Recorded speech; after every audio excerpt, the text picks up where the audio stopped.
Alaikum, everyone.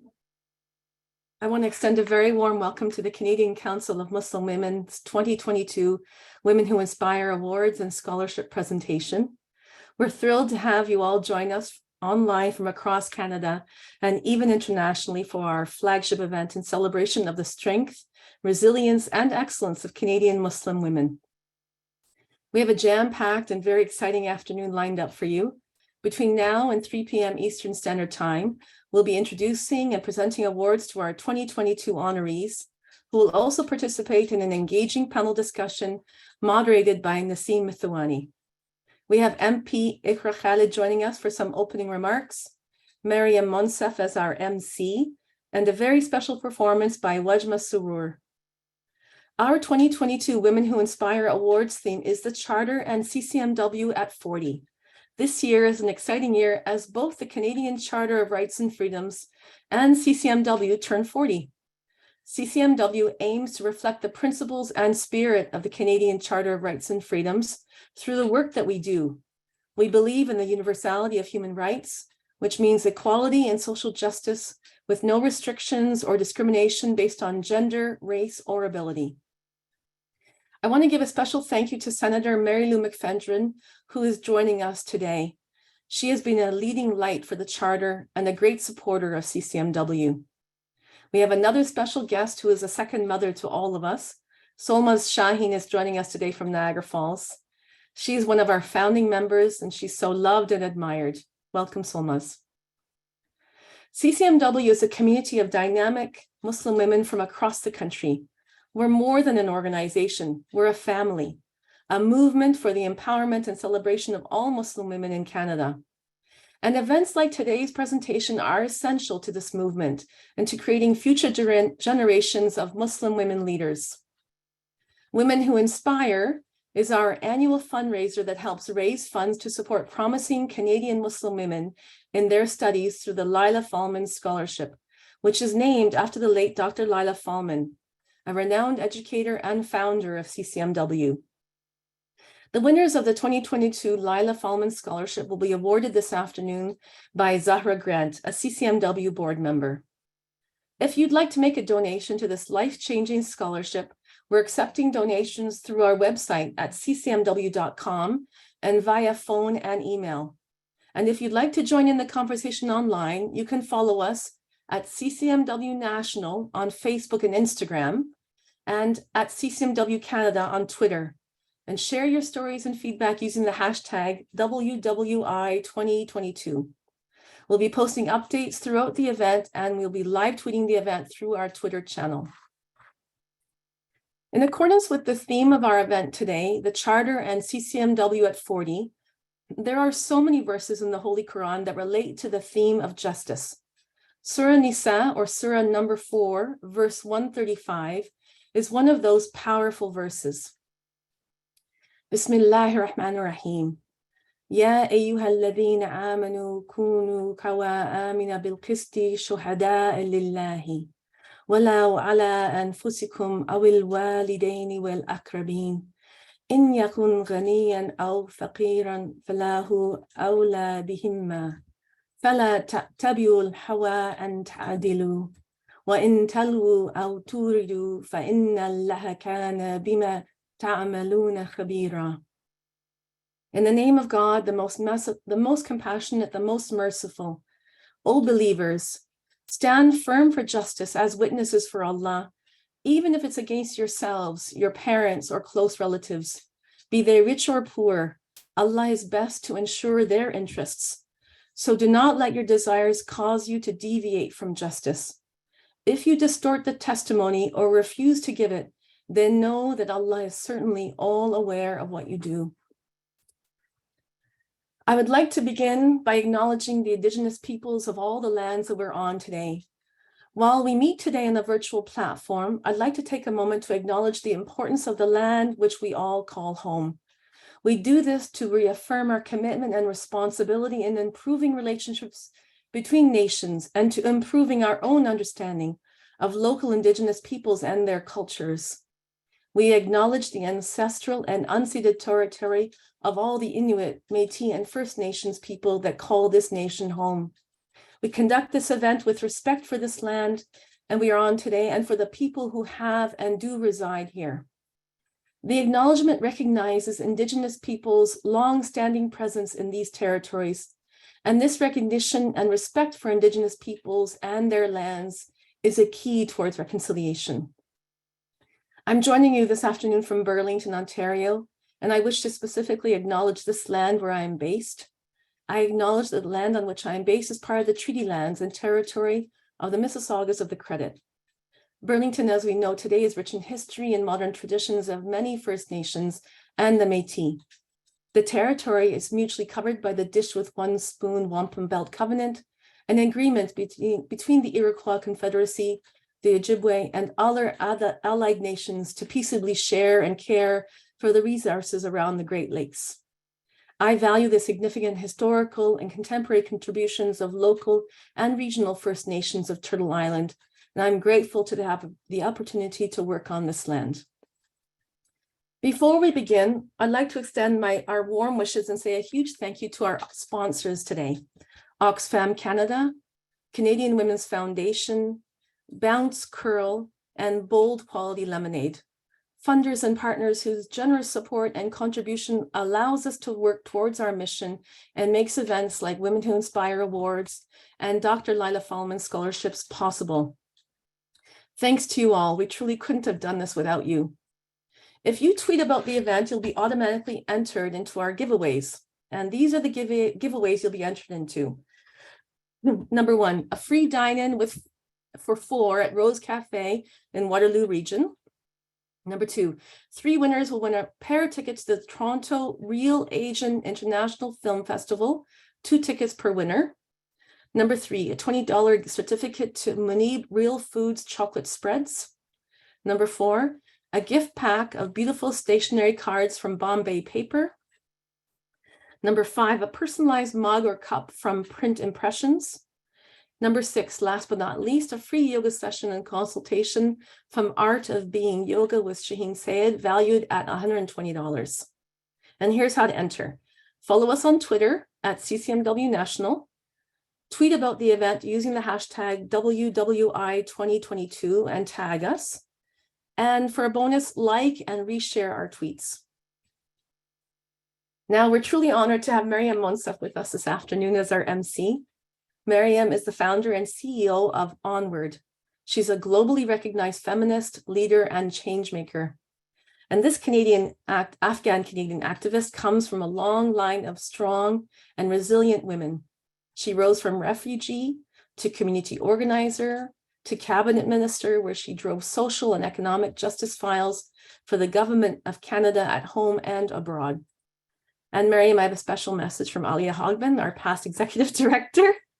She couldn't make it today, but she sends her love to you and misses you. Without further ado, our MC, Mariam Jan Monsef. Thank you so much, Madam President. Hello, everybody. Bonjour, Anin, salam alaikum. This is my, I think, 4th Women Who Inspire Award. So to those of you who may be experiencing this for the first time, grab your lemonade or your chai or your water, sit back and get ready to fill your cup with all sorts of inspiration and get to know some of the most badass women in the country who happen to be Muslim and are making a world of difference. I'm joining you from a very messy office in my home in Peterborough, Kawartha. I'm on Treaty 20 territory. This place is the only place I've ever felt safe in. It's the only place I have ever felt like I was welcome in, like I belonged in.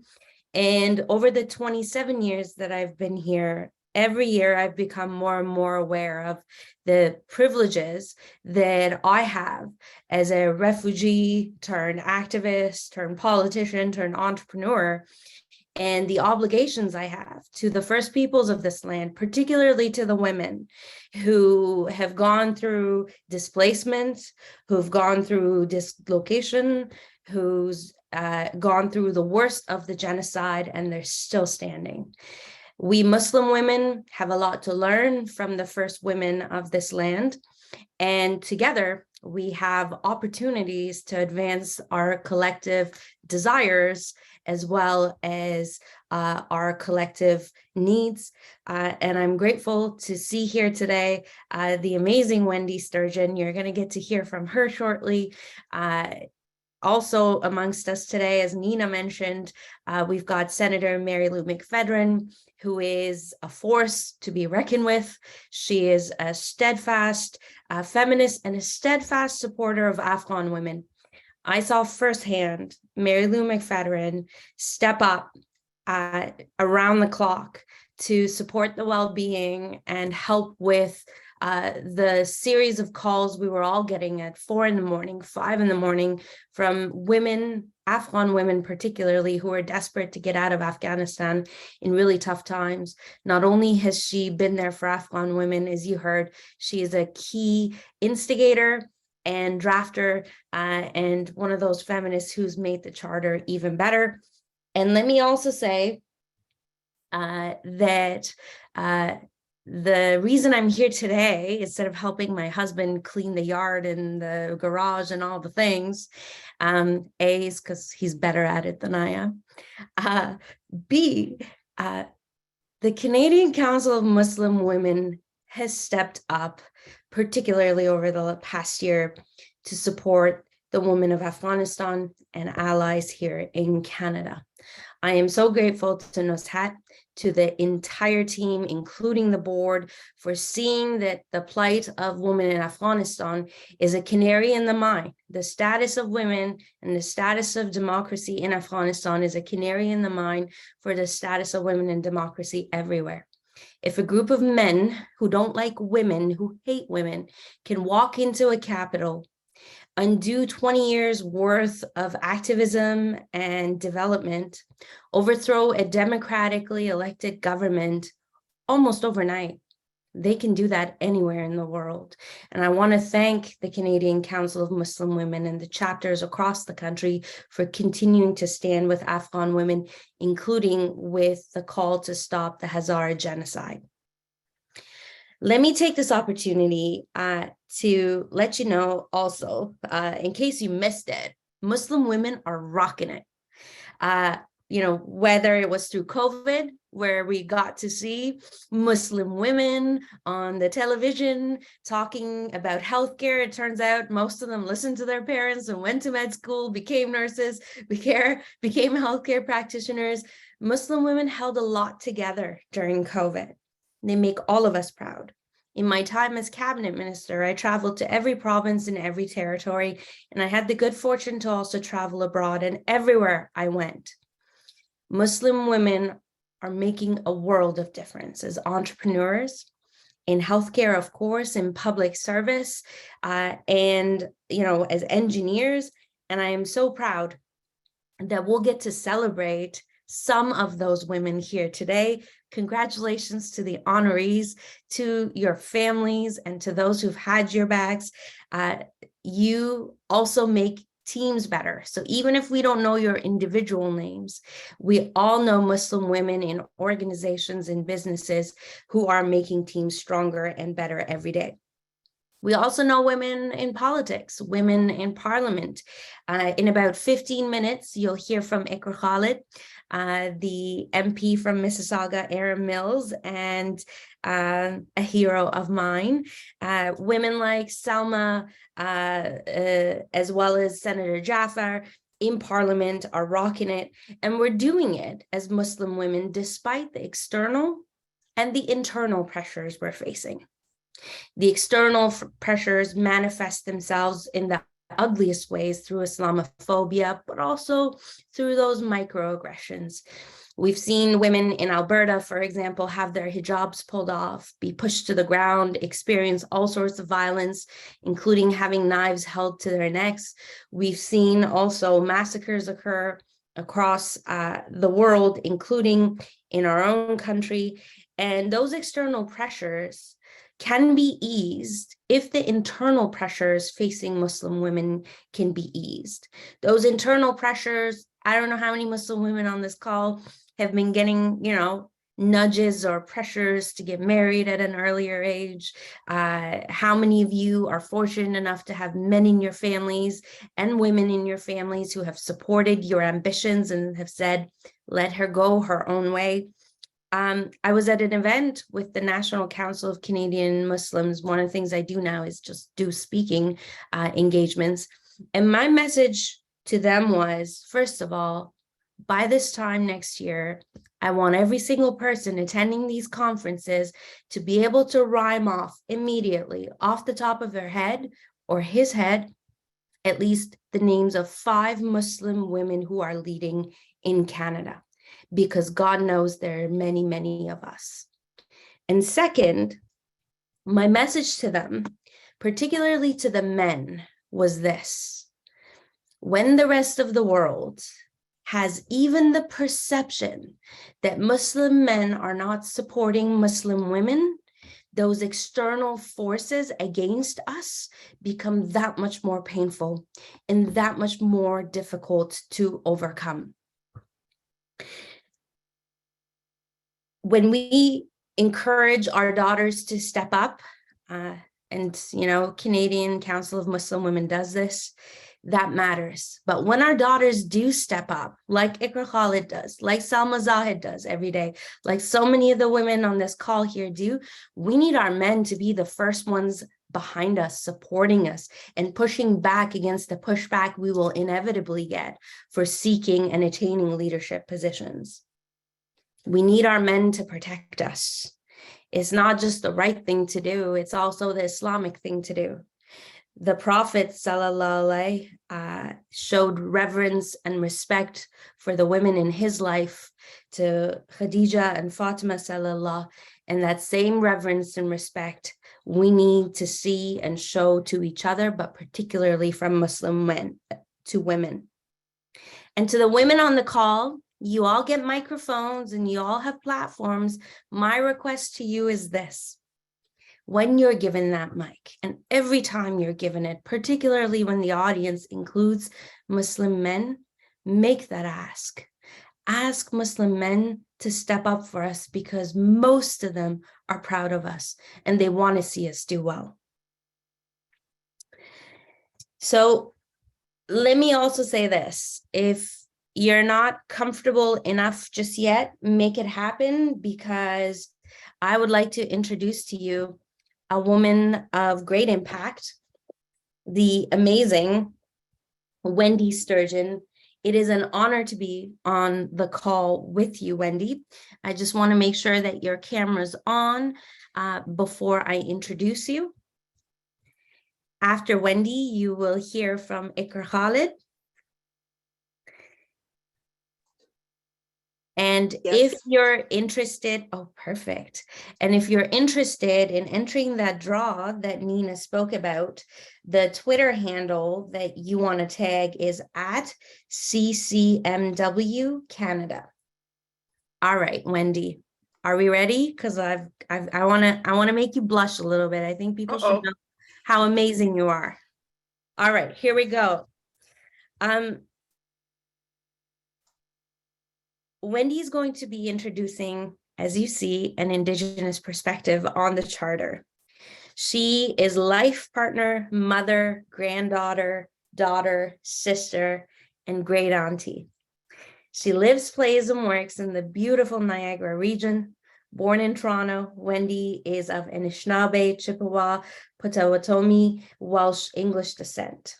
She is the first person in her family to graduate post-secondary education, the first executive director of the Niagara chapter of Native Women Incorporated, and has spent over 22 years in the urban Aboriginal community. Wendy was honored to be selected to attend as official observer the United Nations Permanent Forum on Indigenous Peoples in 2016.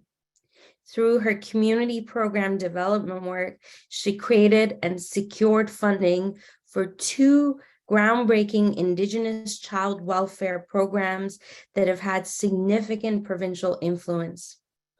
A sought-after B2B thought leader locally, Wendy sits on 2 social service board of directors and writes a regular column titled The Way I See It for Niagara This Week, which recently won a 3rd place award as guest freelance columnist for all of Ontario. Wendy, we are so grateful that you could share your time and your wisdom with us. Over to you. Oh, miigwech. Bonjour, Ani. Kije Manadu. Nindiskas, Wendy Sturgeon, Dodem Nume Marqua, Ninda Munzi, Potawatomi, Toronto. Thank you very much. I just recognized the creator and drew the eye of the creator to this moment in time where I mentioned my clan and a little of my family history. So it's a great honor to be here with you today. It's an amazing event that you've put together. And having received this invite to participate in this momentous occasion on your 40th anniversary, the Canadian Council of Muslim Women, sincere congratulations for all the immense, hard and tireless work that has gone on before this day. Your continued growth and spirit is inspiring to everyone, not just the Muslim community, but also elsewhere. And from the early beginnings in Winnipeg, the impact that you've had across the nation already is momentous. And so I just want to congratulate you and honor you for continuing on through those difficult times, through those horrendous times sometimes.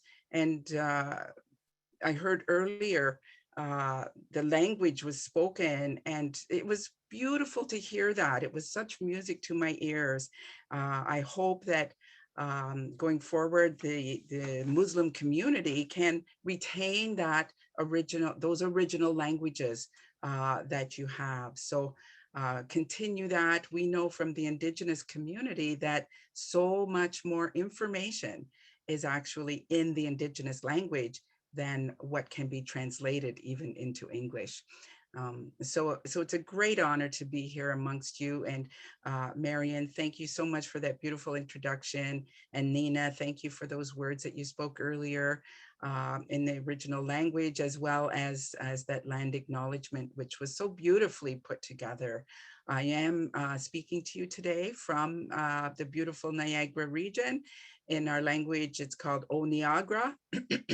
And you mentioned the dish with one spoon. So it is that same area that I'm residing in at the moment. We also call Niagara Falls Thundering Waters. And it's a very sacred place. It's been a meeting place for Indigenous nations since time immemorial, really, up and down the coasts and even across the Great Waters. We had visitors who came and some stayed, obviously, but we also went out and visited.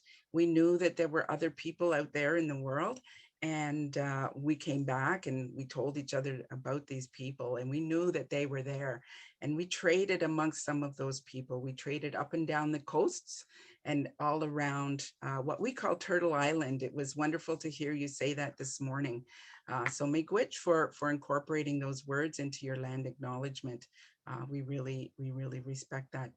For some reason, and I'm not quite sure why, some beautiful Muslim women on an event that I attended decided to invite me here to speak on something to do with the Charter of Rights and Freedoms.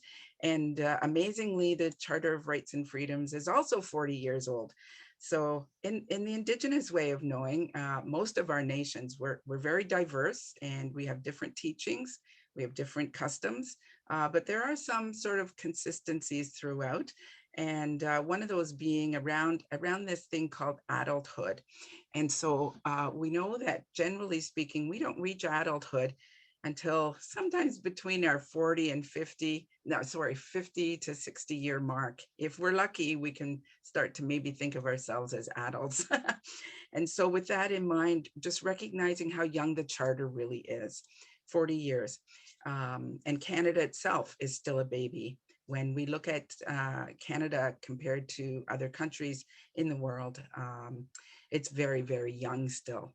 And so one of the teachings around our connections with others in the world is, this time when contact came to Canada, and really there were some really beautiful and good relations. There was respect. There were formal relations that were made. There were good relationships that were established. And one of those things became embedded in a document, in an edict that was issued. It was called the Royal Commission, and the Royal Proclamation. This was issued by King George III in 1763. And at that time, why I'm bringing this up in regards to the Charter is because this informs the Charter. This informs the Constitution of Canada. I've got about 7 minutes, so I hope at some point somebody gives me a high sign or something. So the Royal Proclamation of 1763 really was a document that helped embed Aboriginal rights, titles, and our freedoms long prior to the constitutional process or the Charter of Canada.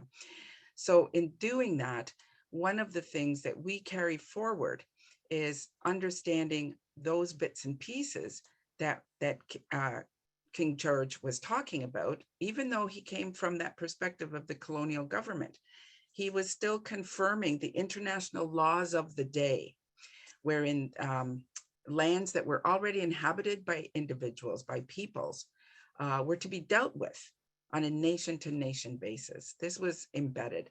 And if I have time, I would like to just read a little excerpt here from the proclamation to give you an example. So the two pieces. It is just and reasonable and essential to our interests and the security of our colonies that the several nations or tribes of Indians with whom we are connected and who live under our protection should not be molested or disturbed in the possession of such parts of our dominions and territories as not having been ceded to or purchased by us. These are reserved for them. So understanding, so that excerpt talks about the nation to nation. He mentions nations and tribes, and that we were not to be disturbed. Another section, I'll just glance ahead a little bit here, and we do further strictly enjoin and require all persons, whatever, who have either willfully or inadvertently ceded themselves upon any lands within the countries above described, or upon any other lands which, not having been ceded to or purchased by us, are still reserved to the said Indians as aforementioned, forthwith to remove themselves from such settlements. So this is so important, because our scholars today and our legal people, not just the Indigenous ones, but others too, have used these statements in the proclamation as pre-Confederation confirmations, I guess, to the fact that we held land title and we were sovereign nations. So understanding how this impacts going forward, the Constitution in 1982, which embedded this again and mentioned the Royal Proclamation. Now, having said that, like over 100 years later, it's embedded in the Constitution. It was not an easy do. It was fought for. We had to fight for that, to make sure that those statements came forward and then into the Charter as well.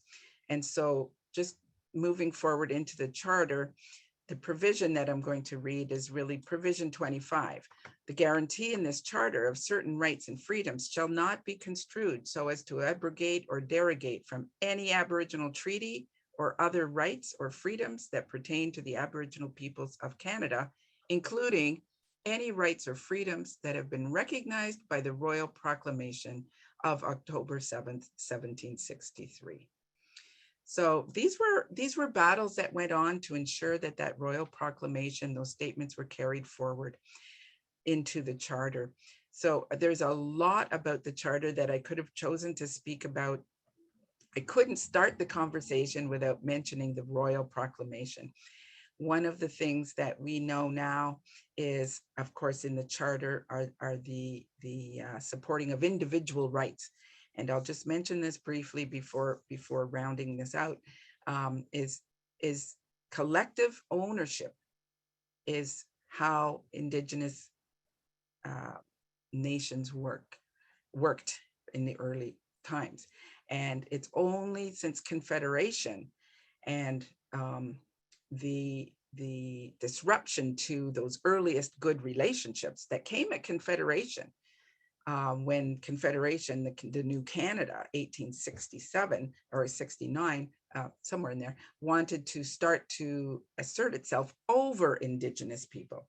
Up until that time, there had been some good relationships, and there was an ideal to work with Indigenous people. So the wealth would be shared, the health would be shared, education would be shared in a good way. And that all went by the wayside when Confederation happened, and then further disruptions happened to the Indigenous people, as Marion was mentioning earlier in her speech. So we're coming out of all those times, and one of the most beautiful things that's happened in our calls for action with the Truth and Reconciliation Commission is there's an action there that has been called for. I think it's Action 45, where we're calling for a new royal proclamation, but this time on reconciliation. And so with that in mind, this echoes another report about the Royal Commission on Aboriginal Peoples, which cited all those terrible disruptive things that happened to us and continue into today. You're right about that, Ms. Monsef. The child welfare, the incarceration, I mean, and of course, the situation with Indigenous women.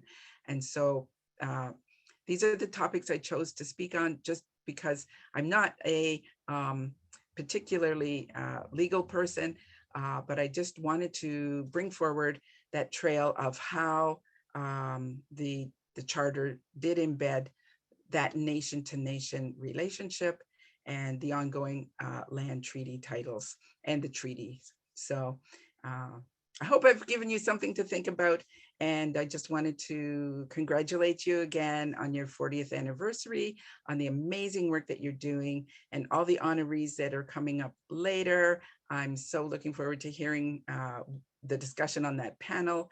And yeah, I think that's it for me. Miigwech for having me, Chi Miigwech, and enjoy the rest of the afternoon. Chi Miigwech to you, Wendy, for your time, for giving us super nerds something to look into, which is the proclamation. Thank you for that. Section 25 of the Charter makes brief mention of Indigenous rights. Section 35 of the Constitution has a whole other story behind it. And women like Wendy, the work that you do to make sure we remember that it wasn't a given, that it didn't happen automatically, without effort, without struggle. Your voice and your stories remind us of just how much work there is to do, but also how important it is to celebrate these milestones, as small as they may feel compared to the enormity of the challenges ahead of us. So thank you so much, Wendy. It's an honor to know you and to have you amongst so many wonderful Muslim women. Let me introduce you to one of those women right now. Born in Pakistan, Iqra Khalid moved to Canada with her family at a young age and grew up in Erin Mills. She studied criminology at York University and moved on to complete her law degree at the University of Michigan. While attending high school and completing her bachelor's, Iqra made the time to work and support her family's small business. Completing her law degree at the University of Michigan, she returned home to Mississauga, where she went on to work for the city of Mississauga's legal department and continued serving her community. before entering politics, Ikra was actively engaged in the issues facing Canada and the peoples of the world.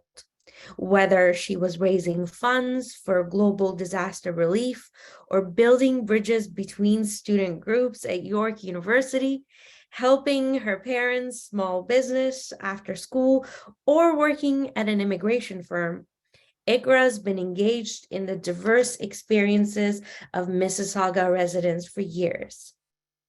Believing in the potential of Mississauga Erin Mills, Ikra took her first steps into politics and ran for office in 2015. And the rest is history, literally. Ikra has served as a member of parliament for Mississauga Erin Mills since 2015. She won that election.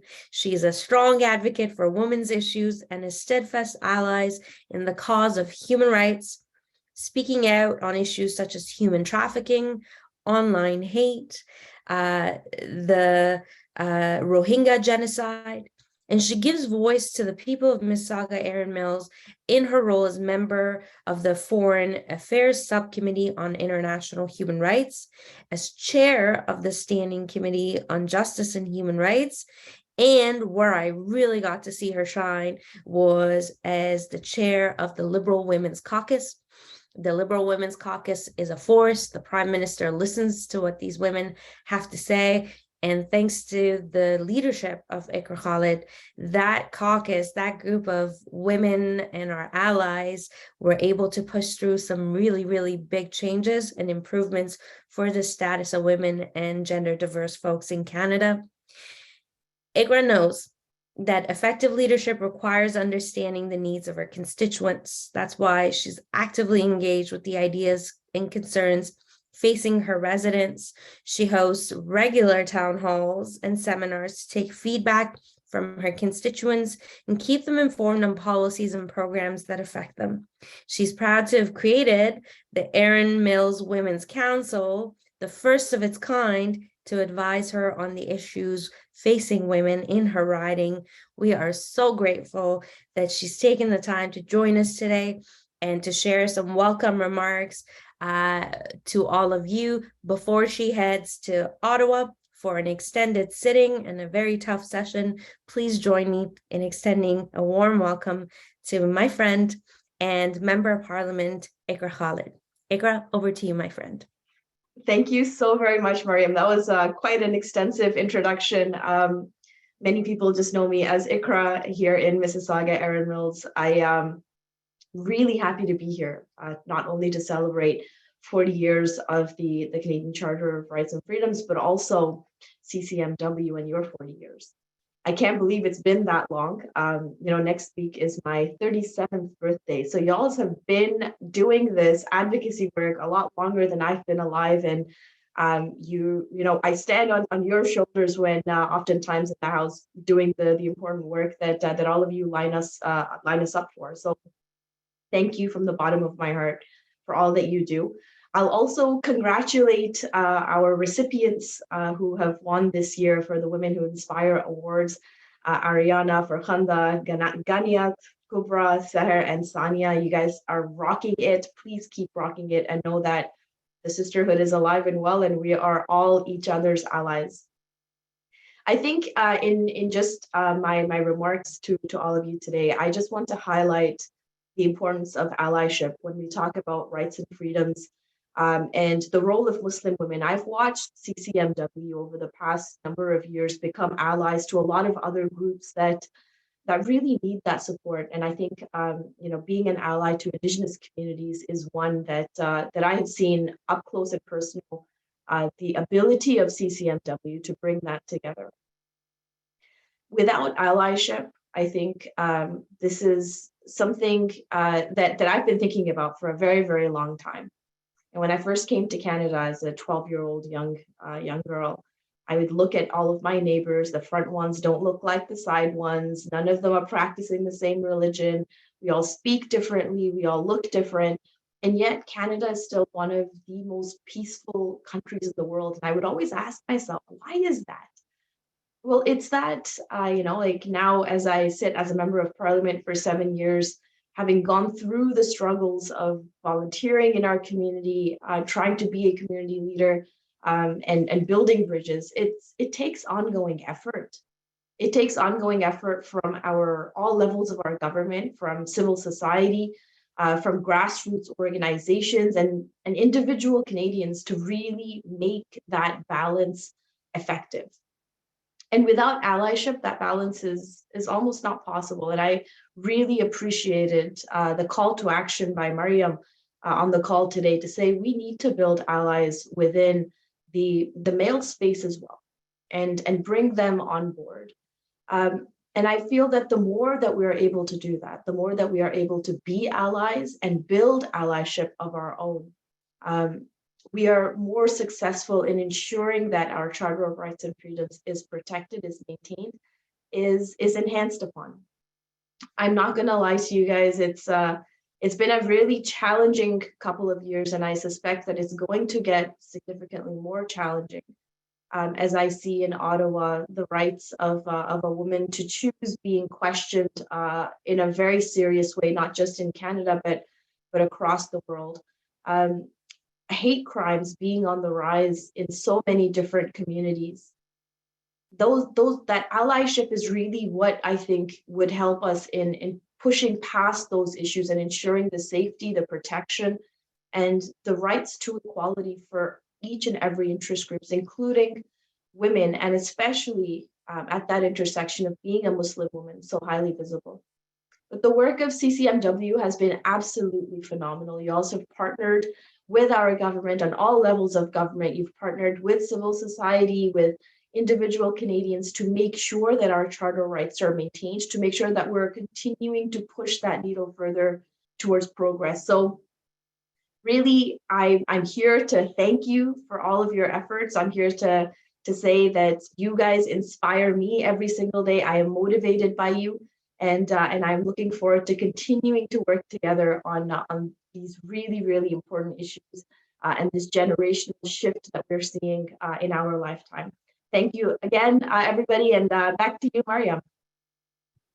Thank you so much, Ikra. We are so fortunate that we have a strong voice like yours in Parliament. Thank you for standing with Afghan women and co-hosting the symposium on the Hill not too long ago, and for taking time out of your Sunday. I wish you a safe journey back to Ottawa, where I'm sure you will have a productive and memorable, though not very smooth, sitting. Thank you, thank you, thank you, Ikra. Take care of yourself. Okay. You may want to get your dance moves on. Maybe you are into chair dancing like I am, maybe you're not, but let me introduce you to Wajma Surur. Wajma is a singer, a grad student, and a registered nurse from a family of artists from Afghanistan. She's used interdisciplinary approaches to film, theater, and performing arts as a bridge to and for health education and public service. Wajma's parents were leaders in Afghan theater, cinema, and radio, and her brothers were the first Afghan band in Toronto in the 1980s. Wajma was doing some sound check just before, and she had me chair dancing. So Wajma, my friend, khayli khush amadin, over to you. Salam, salam. I want to thank Mariam John and thank you so much for all of the speakers that have graced this beautiful gathering with their loving words. I have with me some flowers that I dedicate to each and every one of the recipients today. You make me so proud, and I want you to know that there is nothing more beautiful in the world than you. Thank you very, very much for having me here today. I'm going to be singing two songs. They're Sufi songs that date back, probably one of them dates back to the 17th century.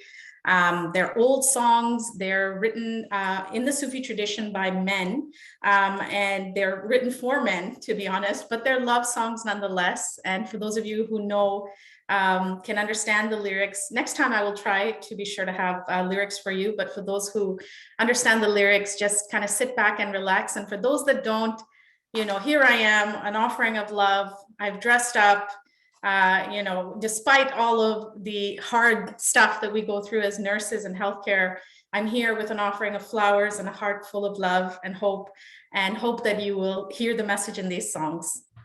Okay.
Thank you so much.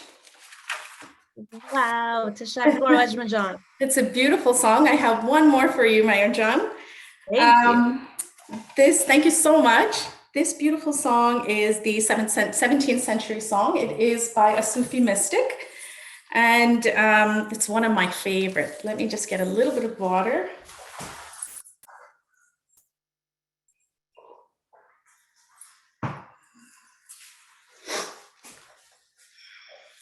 So this one, I'm just going to ask you guys to just imagine what it would be like, to be in the space and time of the 1600s and what the world looked like and what Islam looked like, what the Islamic world and the scholars and the artists of that time were like. And think about the richness of the poetry that was happening in that time and the messages of that time that has lasted, centuries. What is in those messages that speak to us today and still speak to us and have such a powerful message. So this song is called Paymana Bide, and it's a song about being kind of drunk in love. So we'll start that. Ready?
بسیار زیبا وچمه جان. یک دنیا من. So beautiful. Thank you so much. Thank you so much. Hey, if anybody's interested in a dance party for Muslim women, by Muslim women, when it's safe to come together, please put it in the chat. I'm curious because my chair dancing is just getting started. Yes, okay, I want to see dance party or yes, I do in the chat. And as you do that, let me tell you what's next. We're moving to the centerpiece of today's event, our Women Who Inspire 2022 Awards presentation. We are delighted to announce 6 outstanding Canadian Muslim women trailblazers as the recipients of this year's awards. The women in this exceptional, diverse, resilient group were chosen for their accomplishments in a wide range of industries and for their commitment to empowering women and improving the lives of others.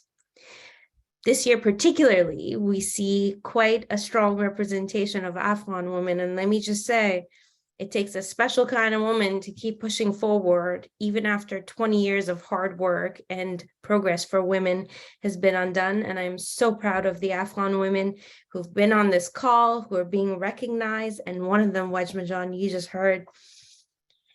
We'll introduce each of these remarkable women in alphabetical order, and they will join us and say a few words so you'll get a chance to get to know them briefly. And then after that, Google them, reach out to them, support them.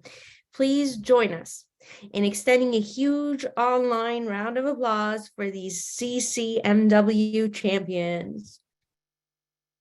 Okay, I see the dance party is getting some traction here. And while that continues, let's first introduce you to Ariana Yaftali. Ariana Yaftali fled Afghanistan during the Russian invasion in the late 80s and resettled in Canada 20 years ago. While in temporary asylum in Pakistan, Ariana worked for the United Nations Office for the Coordination of Humanitarian Affairs Development Program.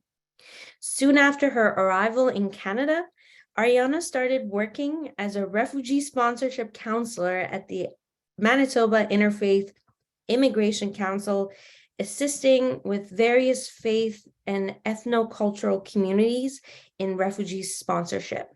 Later, Ariana worked in various capacities in Mount Carmel Clinic, Manitoba Institute of Trades and Technology, Family Dynamic, and she's currently working for the government of Manitoba as Employment and Income Assistance Counselor.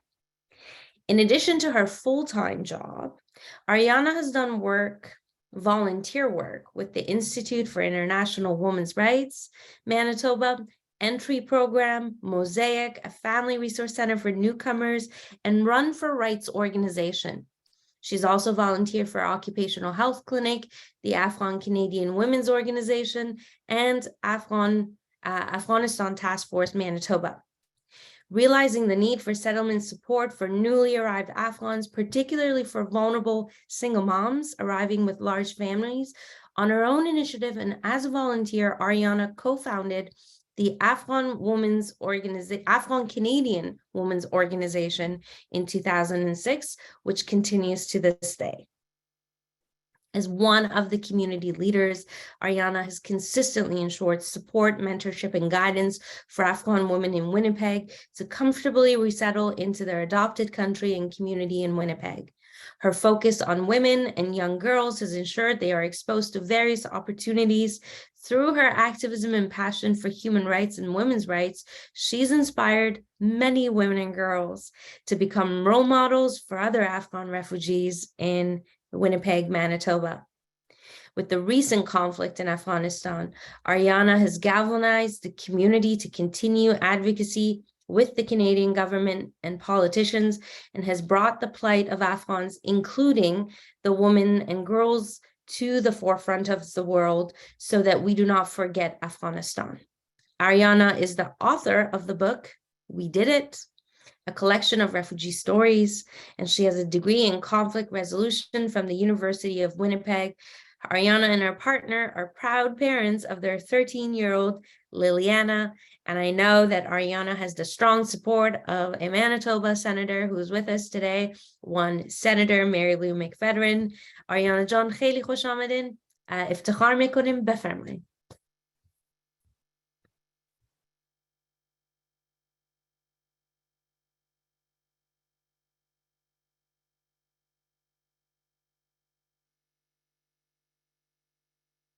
Ariana John, can you start over and unmute, please? I'm so sorry. I got excited. Thank you so much, Mariam John, for your kind and sweet introduction. I am honored to be here today. I'm pleased and humbled to accept this award, Women Who Inspired Women Award, by the Canadian Council of Muslim Women of Canada. Thank you very much. I also would like to take the opportunity to express my deepest and sincere gratitude to our mentor, our supporter, Senator Mary Lou McFadden, for recognizing and nominating me for this amazing award. Thank you so much, Mary Lou.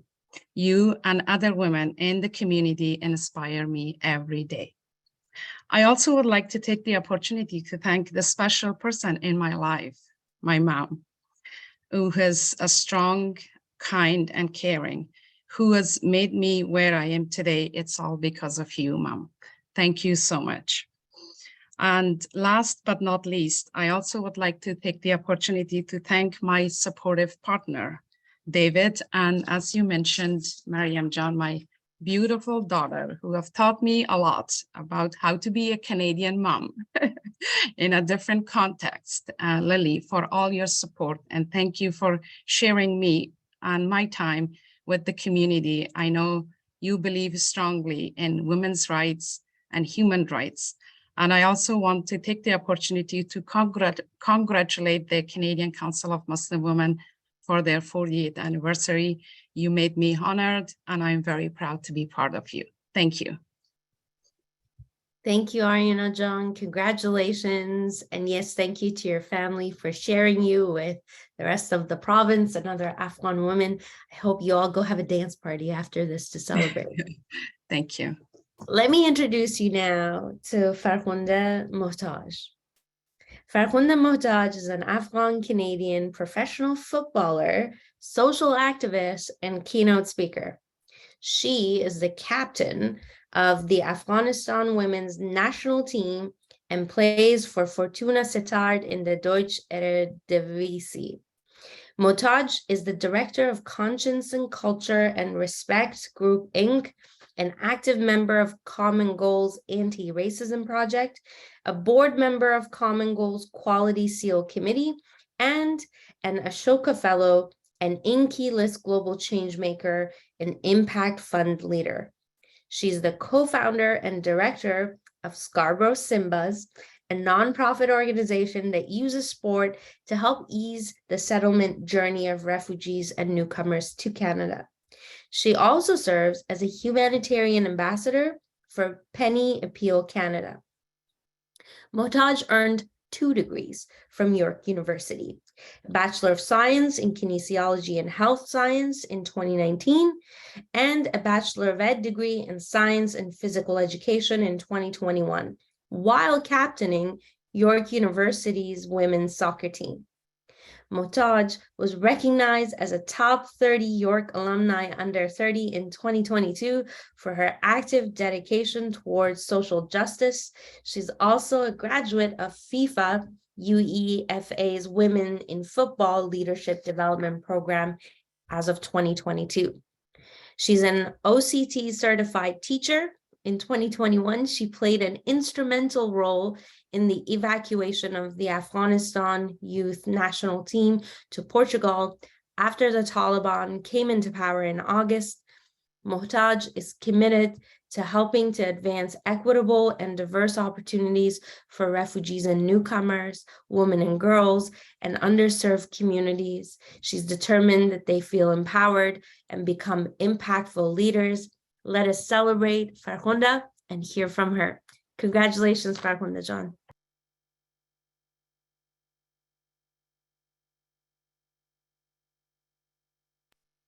And if you're speaking, we can't hear you. So let me, you know what, how about everybody just keep your mics on mute and then this will be our thing. That's so funny. You would think like 3 years later we would get the hang of it. I but think we're all over it. Thank you very much, Mariam John. It's a pleasure and honor to receive this award. And I want to thank all the incredible women that are on this panel and also on this meeting today. I know how much time you guys dedicate towards social justice and toward making the world a better place. So I think you should be proud of your achievements. Me personally, I am an Afghan Canadian. I came to Canada when I was 2 years old. And giving back to Afghanistan and Canada was always my goal. I knew that I was privileged growing up in Canada and I had the resources and supports that many young Afghan girls my age did not have. And so the best way to give back for me was through sport, through empowering young women and girls and inspiring them to achieve their dreams essentially. And so I was thankful to be able to build that skill set and leadership qualities in order to give back through football and to help advance gender equality in Afghanistan, but also, unfortunately, within the last year, support heavily in the evacuation efforts of many Afghans. And I'm just humbled and honored to be able to do this. And again, I appreciate being here and I hope that we continue to do this meaningful work. Thank you so much, Farkhunda John. We are all so proud of you, and I'm particularly grateful for your hard work and dedication during those hard days and weeks last summer through the evacuation efforts. Congratulations, and please give your family my best wishes. Thank you very much. Ready to hear from the third honoree?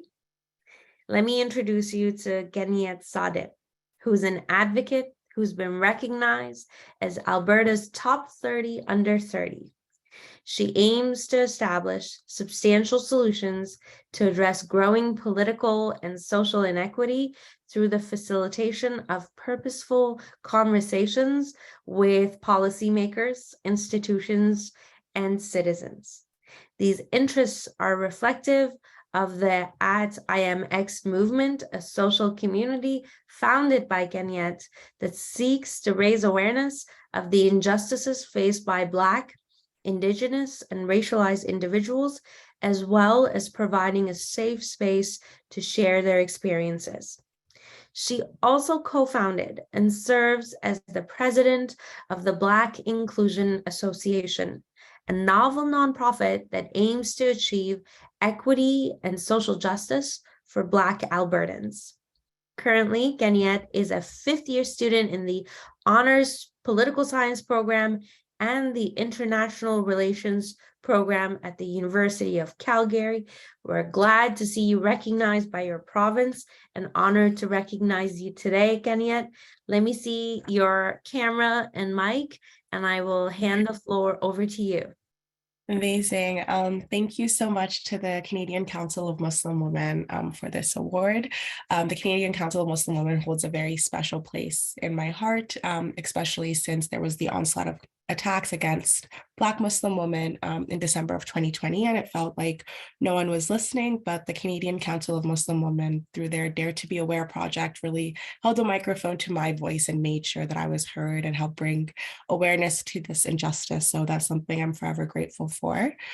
I would like to also thank my parents, all the communities that I've been a part of. I've always been told from a very young age that charity begins at home, and the change that you want to see in the world, you should try and do it from your local communities. So I'm very grateful for everyone that has supported me through my journey in my communities as well.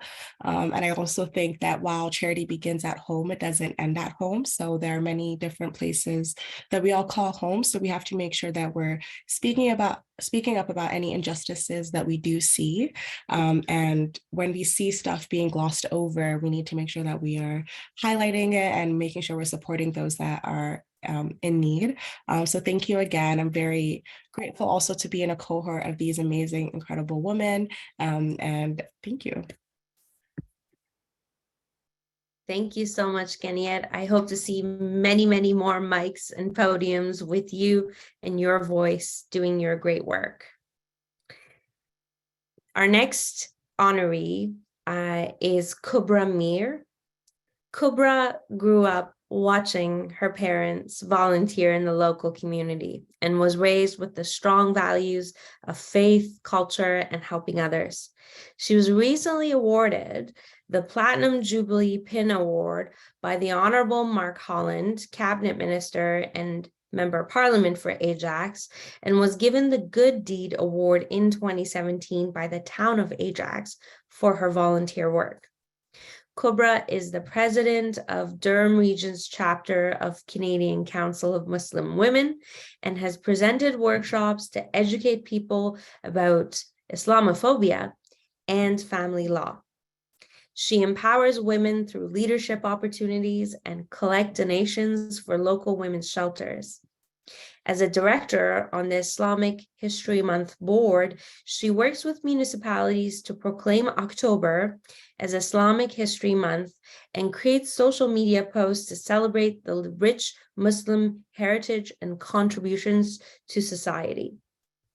Kubra has organized youth mentorship events and provides opportunities for young people to volunteer. She's passionate about the environment and encourages people to plant trees and clean up parks.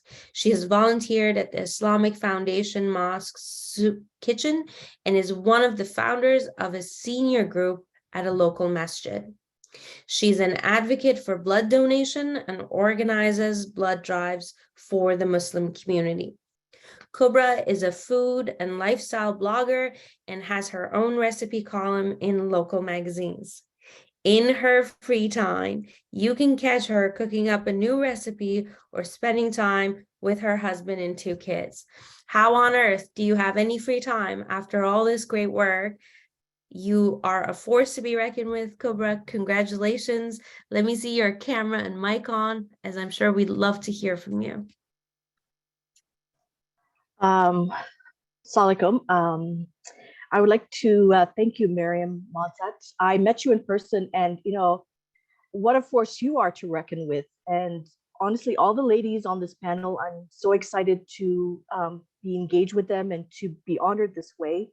I would really like to thank Ruby, who nominated me, and my chapter, which is Durham chapter. We're really a force to be reckoned with as well.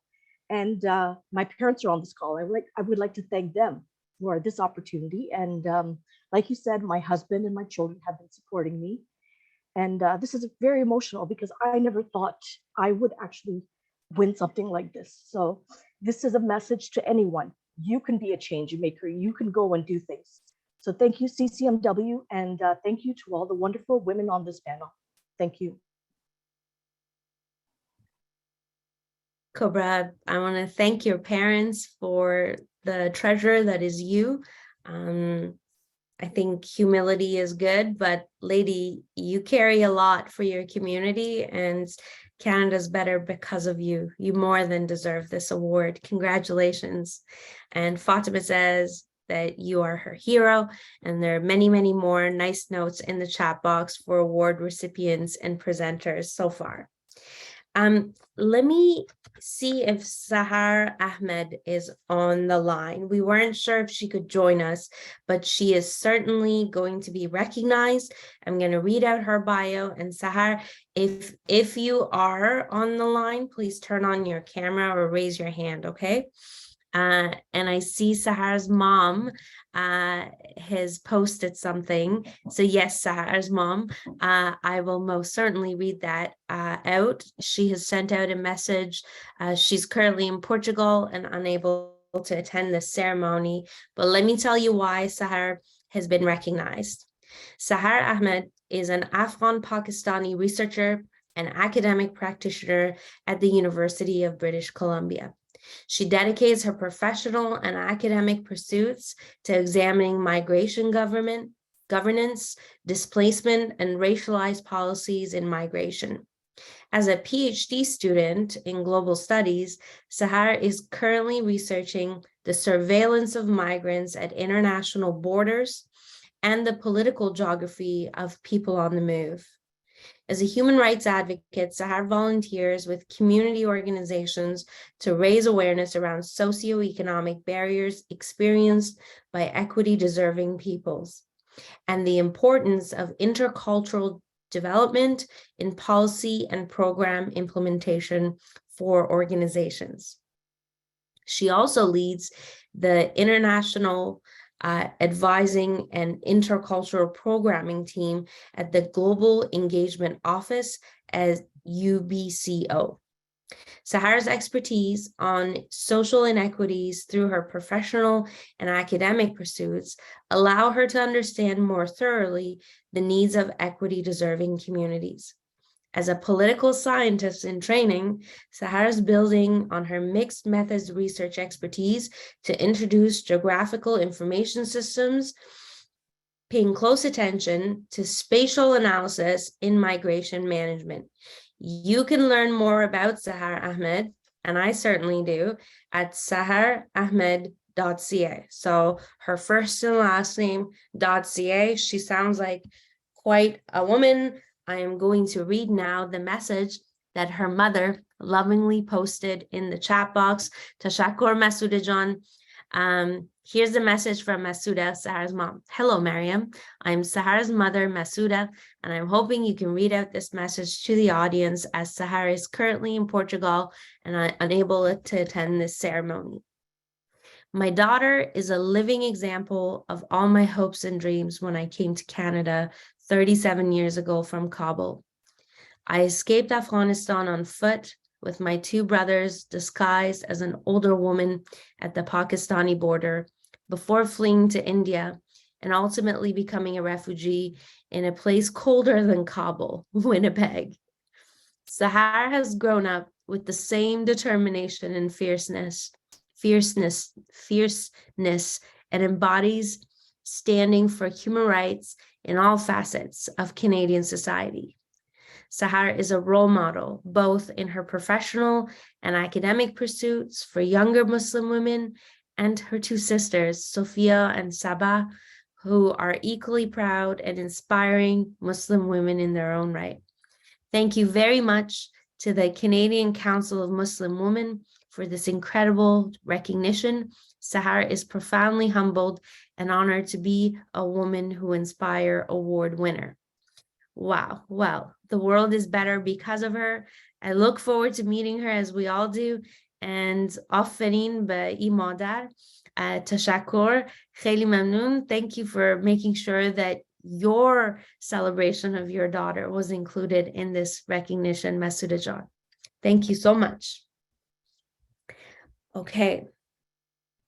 saherahmed.ca if you want more information about her. Let me share with you the bio of our next speaker, Sania Chaudhry. Sania, get that camera on because we'd love to hear from you.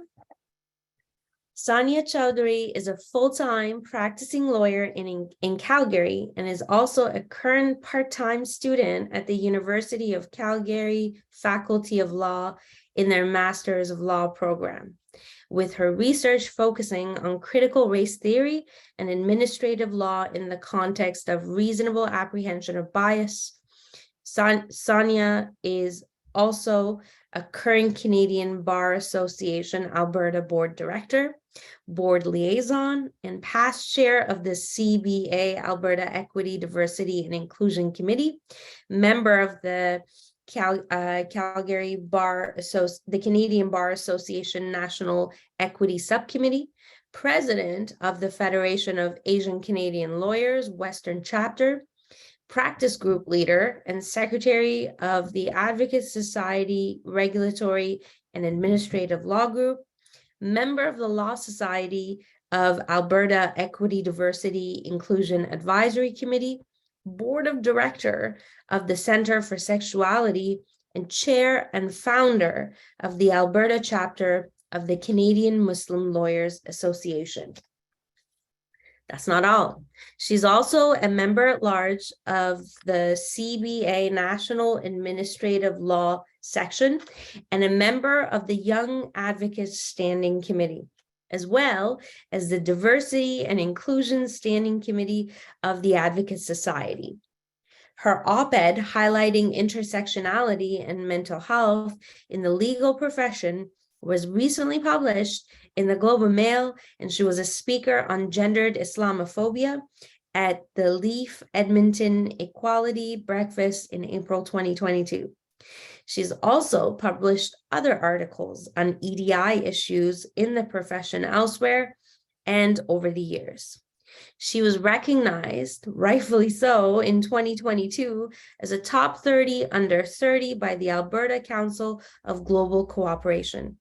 She was also recently appointed in 2022 onto the Alberta Anti-Racism Advisory Council. Please join me in welcoming and celebrating the very busy Sania. Over to you, my friend, for your wisdom. There you are. Thank you so much, Mariam, for your warm introduction.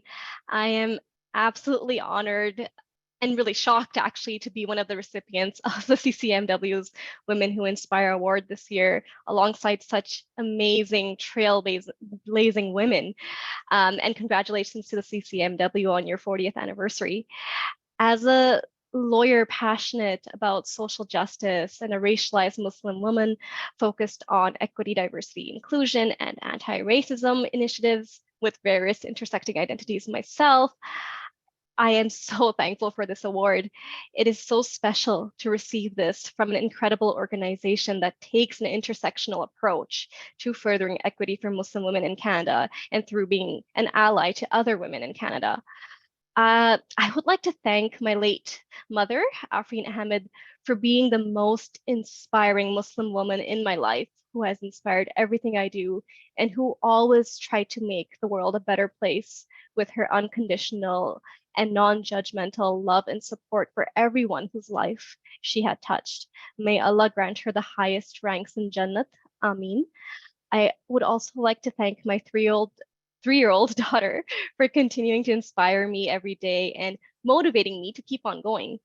I also would like to thank all the allies in my life for their unconditional love and guidance in helping me navigate the world, the legal profession, and just lifting me up. Thank you again for this incredible honor. Thank you, Sania. Congratulations. Your mom is no doubt proud of you and smiling at you just as we all are. Congratulations, my friend. Okay, so these are a few Muslim women across the country making a world of difference every day. And for some reason, they seem too humble to realize just how incredible they are. But maybe through the messages in the chat for the remainder of today's session, you can send them love and remind them why they're so incredible and why we appreciate them so much. Let me introduce you to another incredible woman who I've seen around the table advocating on behalf of Muslims, particularly Muslim women, to the Prime Minister, to Cabinet Minister, and I'm so excited to read her bio and then hand the facilitation of the remainder of the program over to her.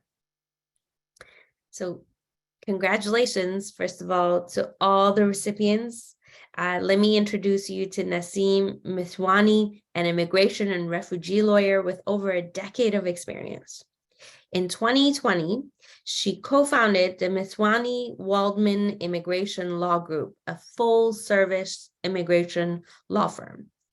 Naseem has been named as a top lawyer under 40 by L'Expert magazine and a social change maker in 2021 by The Peak magazine.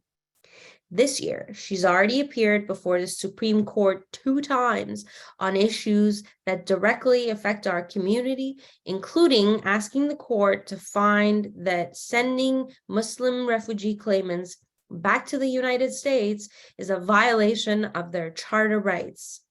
She is set to appear before the Supreme Court again in November to ask the court to consider the impacts of immigration law on racialized communities. Outside of her legal practice, Naseem is an adjunct professor at Osgoode Hall Law School, where she teaches immigration and refugee law. In 2021, Naseem was appointed by the federal government to the Canadian Human Rights Tribunal, where she serves as a part-time adjudicator for a 5-year term. Naseem serves on the board of directors for Islamic Relief Canada and the Crescent Town Community Club. She also provides assistance as an advisory committee member for a national security hotline at the University of Toronto and the Jewish Immigration Aid Society. Naseem, it's so nice to hear you. I'm so looking forward to hitting mute and listening to you and the amazing panelists. Over to you. Thank you, Mariam. I'll admit that being introduced by one of my role models in Mariam Monsef and sharing the stage with another role model in Ikra is an honor that I'm sure that I don't deserve. And I'm even more humbled when I listened, as we all did, to the amazing accomplishments of the women that I have the pleasure of speaking to as part of the panel today. And I love the theme of the awards today, the Canadian Charter of Rights and Freedoms at 40. Personally, to me, the Charter is the very reason that I became a lawyer to begin with. For those of you who don't know me, I grew up in a very small town just outside of London, Ontario, a town of about 12,000 people, mainly a farming community. My family was the only family of color, and of course, the only Muslim family in that town. And so I always felt very different.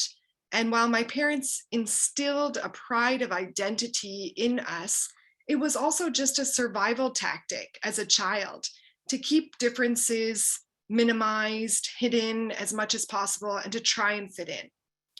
It was in high school when I first heard of the Charter in a class that we were being taught, where I felt opened up to a whole new way of thinking about my place in my country. It was clear to me that the values of the Charter that we were learning about were really a reflection of who we wanted to be, our vision of our most ideal selves as a country.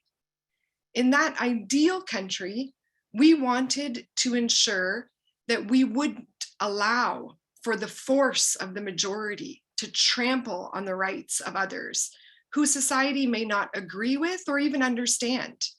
In that ideal Canada, minority rights are important enough to be mandated, protected in the highest law of our country.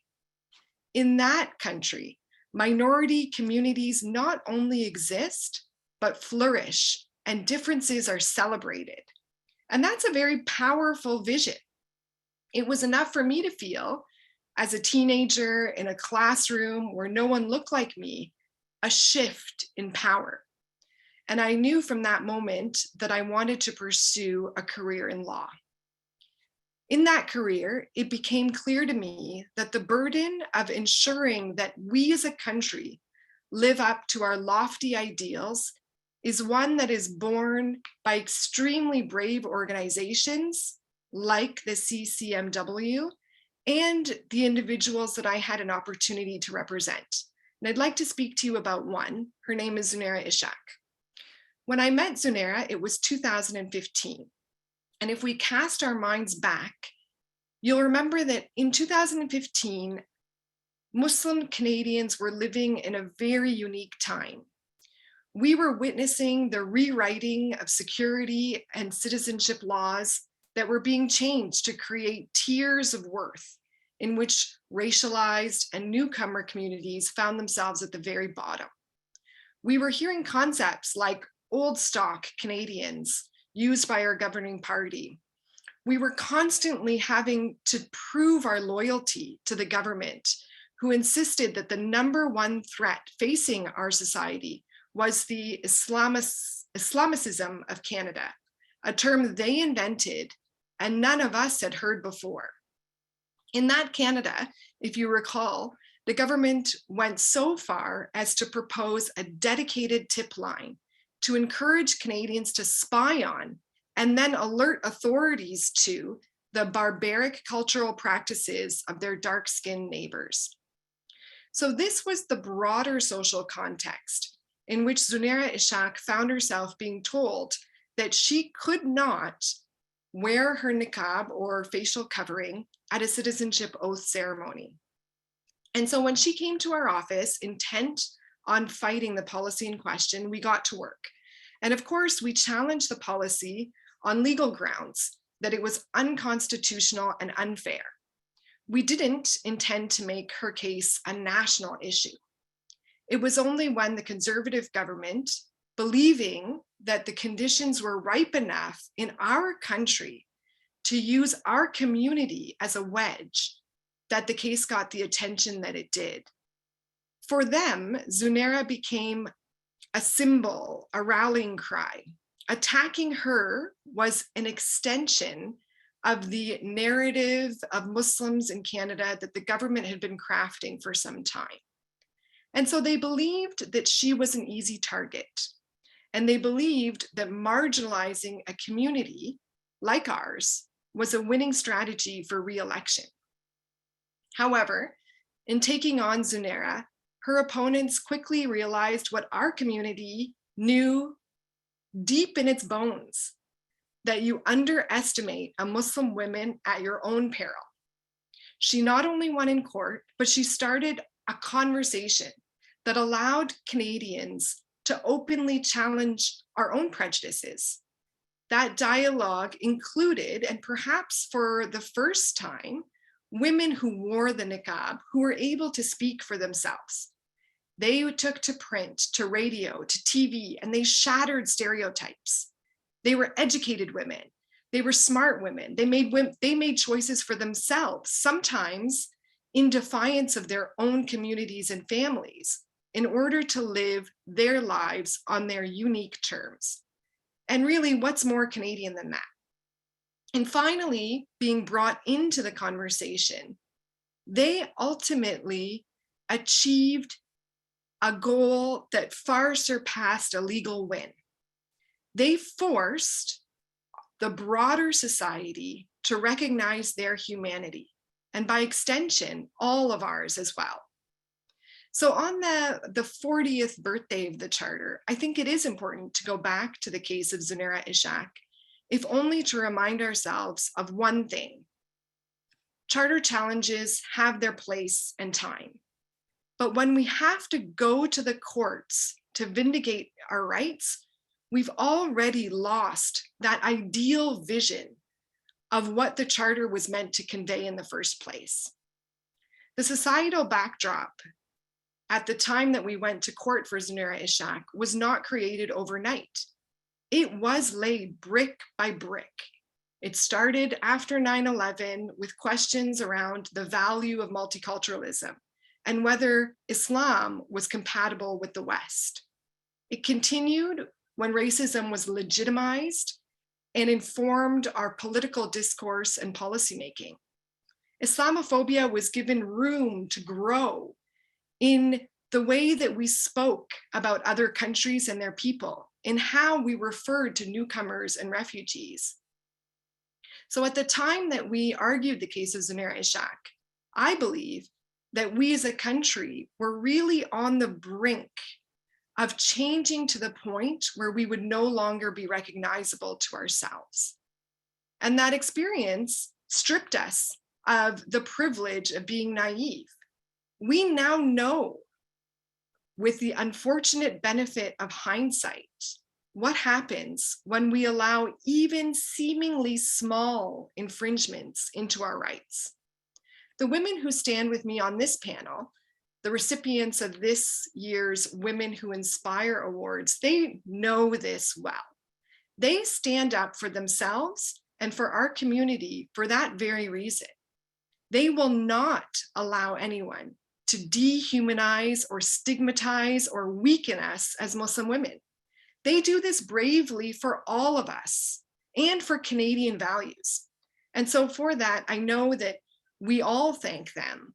And I can't wait to hear what they have to say about issues of charter rights and equality, because they live they live these values. They walk the walk and they talk the talk. And so what I'll do is I'll just sort of start off in the order that I see these fantastic women on my screen. Ariana, I'll start with you. I've spoken a little bit right now about what the Charter means to me, and I'm hoping you can also tell us what the Charter means to you in your personal experience. Sure, thank you. So as somebody that I have, escaped, I mean, Mariam John mentioned in her introduction, but as a child of refugee, my family and I, we escaped Afghanistan for the first and foremost, not because Afghanistan, of course, when I became a refugee, was the Russian invasion. We didn't, I always tell people, we didn't escape the country, the place of birth, because of food insecurity or poverty or economic situation. I and my family, we escaped the country because our fundamental rights were taken away.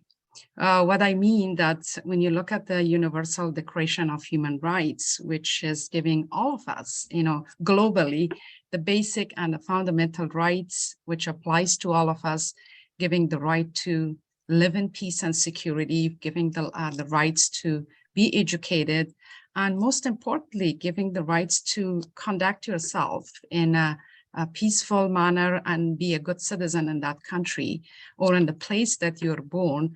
And all of a sudden, your family member are taking away, you're losing your family member. Like my mom used to be a nurse and she was taken away by the authorities for interrogation and so on and so forth. So the situation became very hard for us. So we left the country. So when I came, stayed a very long time, we became refugee in Pakistan. And I, as a child, as somebody who cared for these fundamental rights, continuously this other discussion with others, what that means, that the Universal Declaration of Human Rights for us and why we came here. We always ask this question, why and why and why?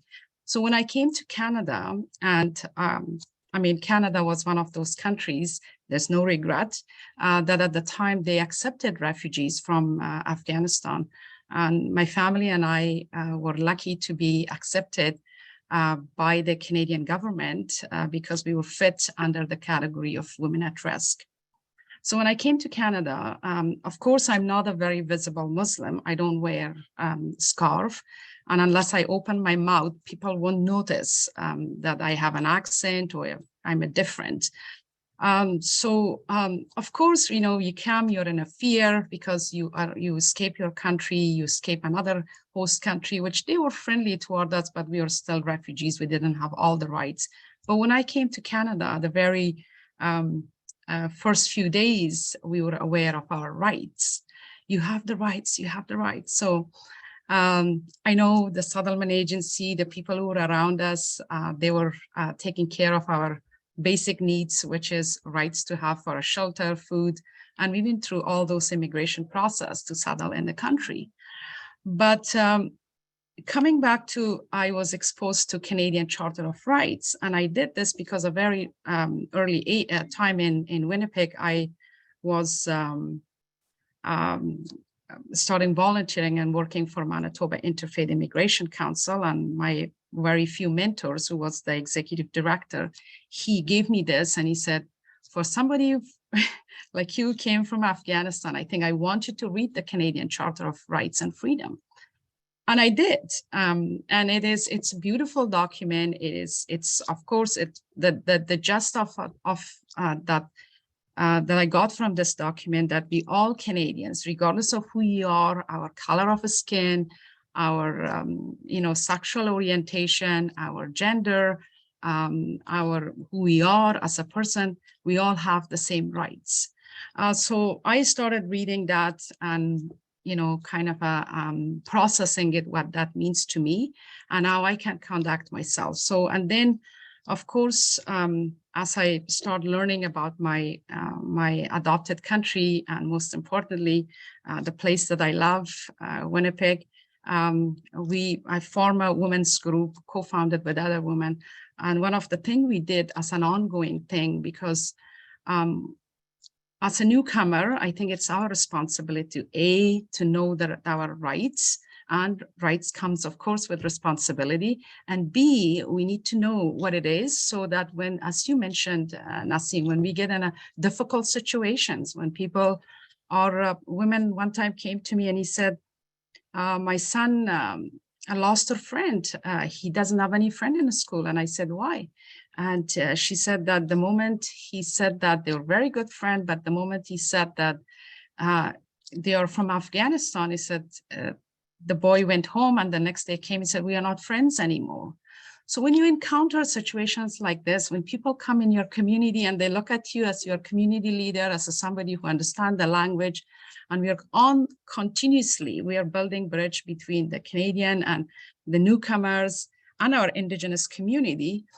So I thought it was my responsibility. So we started reading, practicing. I invited people from various organizations who have the expertise on the Canadian Charters of Rights and Freedom to work with women so that we can be aware of what it is. But as a Muslim woman, it means to me that I have the rights as long as I follow the law of the land, and I apply this on my day-to-day life, ensuring that my fellow Afghan or other newcomer who are here, they are aware of their rights and responsibility, then I feel at peace. And it is a paper. We need to work together. We need to make this in practice, and we need to be aware that, you know, a difficult situation when we have things to refer, and we have things to defend our rights, and talk intelligently and informally about what the Charter means to us. I love that concept of the Charter is a paper. We breathe life into it as a society and as a people. And so I'm wondering if Sania might be able to speak a little bit about some opportunities to realize the values of the Charter or Charter rights in our society. Absolutely, thank you. And like Nassim, the Charter is why I became a lawyer. So I'm just very humbled to be on this panel with you. You know, as a child of refugees, my parents actually, as new immigrants to Canada, were we spoke about the Charter. Like, I was a little kid and my parents would be like, well, we have equality. And my dad was very focused on the Charter. So I grew up with that. And really, like you said, the Charter is really a living document. And I think what's really important to keep in mind is it's beyond just formal equality, but rather it can be used to achieve substantive equality based on how we breathe life into it. You know, there's that formal concept of equality that kind of does mainstream exists in the law, but there's substantive equality, which is true equity, you know, giving differing resources and initiatives to level the playing field for all groups. So, you know, inclusion is having, you know, everyone at the table and having them accepted at the table, but that extra step of equity is giving differing resources so everyone is equal at the table. And, you know, it's important to take an intersectional approach when applying the Charter and not being colorblind in the name of judicial neutrality, because this really ignores what the problem is and is a way of really suppressing equality. And I think, you know, bringing this into litigation. So when individuals are doing litigation, you're bringing cases to the court that are Charter cases, explicitly using arguments that are, you know, critical race, feminist arguments, approach, you know, intersectional approaches, defining these terms so the judiciary can apply them is very important. And I know everyone gets scared of the word critical race theory, but really all it is you're taking the narrative that exists, the facts that exist, and exposing the underlying race relations, gender relations, sexual orientation, all the power dynamics that are underneath that, someone with privilege, such as most of the judiciary, would not be able to see without someone pointing it out to them. So that's all critical race theory really is in a very simplified way. So using arguments like that and not being afraid to use arguments like that, I think in litigation is a huge way to, breathe life into the charter, but also getting to these issues before they become litigation issues. So, law reform, trying to get that input in, when bills are being debated, every government opportunity where they seek feedback or engagement, town halls, whatever, bringing that perspective there. I think that it's very important to do this with allies. So, organizations that are feminist focused, be collaborating with other organizations so we can bring that intersectional approach, because there are gaps in our own views, and our own privilege does blind us to issues for different groups.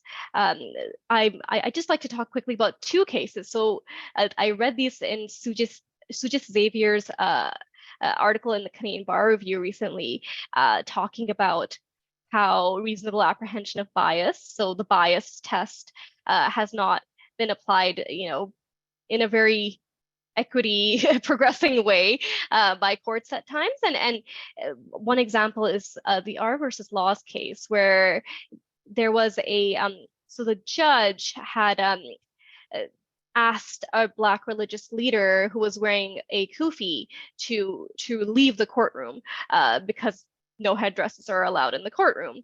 And the defendant was a Black Muslim man. And so on appeal, the Black Muslim man had advanced the argument that this action raised a reasonable apprehension of bias against him, because obviously he identifies with the same religion and all of that. The Court of Appeal, in a colorblind manner, did allow the appeal, but didn't allow it on the grounds of reasonable apprehension of bias. So didn't really discuss racism or any of the racial underpinnings of what had gone on. And that really is harmful, because that precedent makes it, again, harder to apply that reasonable apprehension of bias test, or harder to apply race-based arguments when arguing on the basis of Section 15 of the Charter. Another case, the Kahan versus Grev case, where the justice basically, when giving jury notice, said that the matter should be heard by a judge alone, because the defendant in the case was a Muslim Afghani woman, and after post 9/11, the sentiment in the public wasn't, great, and so a reasonable apprehension of bias could be raised through that. That jury notice was struck on appeal for taking extraneous factors into account. And really, it's those extraneous factors that should be taken into account by justices when dealing with charter issues, any reasonable apprehension of bias issues and things like that. So all to say, I think that the way we craft our arguments, especially as lawyers and also as community organizations, are very helpful in breathing that life into the charter that we'd want to see. Yeah, and I think that the CCMW does such a good job of breathing life into the charter in this way. And I really enjoyed hearing about the way that you separated formal equality from substantive equality. I'd like to ask, let's go to Farkhunda. I'd like to ask you what your vision or what your idea is of equality as a Muslim woman. For sure. So for me, equality as a Muslim woman is just innate within our faith itself. I think Islam provides us with equitable opportunities and really does empower women. Unfortunately, I strongly believe it's patriarchy and cultural norms that shifted in the opposite direction. And we're perceived as, Islam is perceived as a very undesirable faith that oppresses women, but nonetheless, I think it's completely opposite. For me, equality is really living in an environment where everyone has access to opportunities, liberties, resources, and supports to really live a sustainable and desirable life. And again, as I mentioned, Islam has already given me all the rights to play an active role in society, and it truly recognizes the religious, the social, the economic, the legal and political rights of women, and it's very concrete within the Quran, and the Quran does not discriminate between male and female. It continuously reinforces that we are ranked based on our actions and our piety, not based off of our gender. So I am extremely honored and blessed to be a Muslim woman, regardless of how it may be perceived. But gender equality has been at the forefront of many leading nations. And Canada has been doing a very good job advancing gender equality, both domestically and globally. But I must mention that Muslim women have been under attack. And I know we do have this Charter of Rights, and it's incredible to be able to live by the Charter. And it truly makes you feel empowered and liberated when you see what's in the documents. But when we see what's happening in Canada at times, and nothing against Canada as a nation, because I truly believe it's one of the best nations to be living in. But when we see Bill 21, for example, where Muslim woman or anyone who is wearing a religious symbol cannot practice in the social sphere, it makes you wonder if we are genuinely working towards inclusivity and diversity, and we actually are following what our charter preaches. And so, and this goes for Muslim women around the globe, right? We see it within France, we see it with India. And this notion that, if you choose to dress modestly, that you must be oppressed. But on the other flip side, when we see women in Iran, for example, going through the atrocities that they're going through at the moment, and women of Afghanistan, we assume that it's the religion that is oppressing them, but we don't see the flip side of it when women don't have freedom of choice in other nations around the world. So essentially, I think for me, equality means that providing everyone with freedom of choice, and that obviously differs globally, but I hope that we genuinely do achieve that in the near future. I think that that's such a trope, right, of Muslim women. They're either you are the victim of oppression, or there's something suspicious about you and you are to be feared. For example, if you're wearing a hijab and somehow disloyal to the state that you belong in. And I'm very glad that you spoke a little bit about what's going on in Quebec. With that in mind, Ganiyat, do you have what's your sense of equality of Muslim women in Canada and abroad? Yeah, I think very similar to Farkhunda. I think there's definitely a double standard when it comes to how Muslim women and how they choose to present their faith. I think more often than not, in Canada, Muslim women have to choose between wearing the hijab and keeping their job. And we're seeing that globally as well, with people in France that are, being as extreme as getting thrown into jail for, wearing the hijab and kind of symbolizing their faith in that way. And I think when we also think about Muslim women in Canada, the intersectionality of some identities are often ignored. When I think of, Black Muslim women who are especially fearful here in Canada about their experiences and how those experiences aren't really seen both in the Muslim community and external to it. So I think definitely globally, we need to do better, and we can do better in many different ways. I think Sania mentioned, how are we making sure that we're upholding the charter? Bill 21 directly opposes the charter, yet somehow this is something that was brought into fruition. So making sure that there are people in spaces that can be there to stop these changes and have leaders that are willing to actually listen and make these changes is something we definitely need. And I think the past few years we've been calling for representation, and people often overlook how important that is. It's very disheartening to see people who don't understand your experiences making decisions that will impact the experiences for the rest of your life. So we definitely need Muslim women in these spaces to make sure that we can feel safe in how we choose to represent our faith or how we don't choose to represent our faith as well. Yeah, and I heard one statement, I don't know when or where, but it was basically, if you're not at the table, you're on the menu. And I think that that's very true of Muslim women in particular, and that's why it's so important to support organizations like the CCMW. To last but not least, I'll sort of take it round circle and start and end where we started. And I'll ask Kubra the question, what does the charter mean to you? Oh, thank you very much. So Naseem, my story is very similar to yours. My family came from India when I was 2 years old, and I lived in Cambridge, Ontario. At the time, we were the only Muslim family in my neighborhood. There was a Sikh family and a Brown family. So I grew up being people mocking me. Would my mom wore a sari, they would laugh at her. I faced a lot of racism. And so I was in elementary school when the Charter of Rights came out. And, it's so funny, my teachers told me about this event. My father is very, politically minded too. So we saw it on television.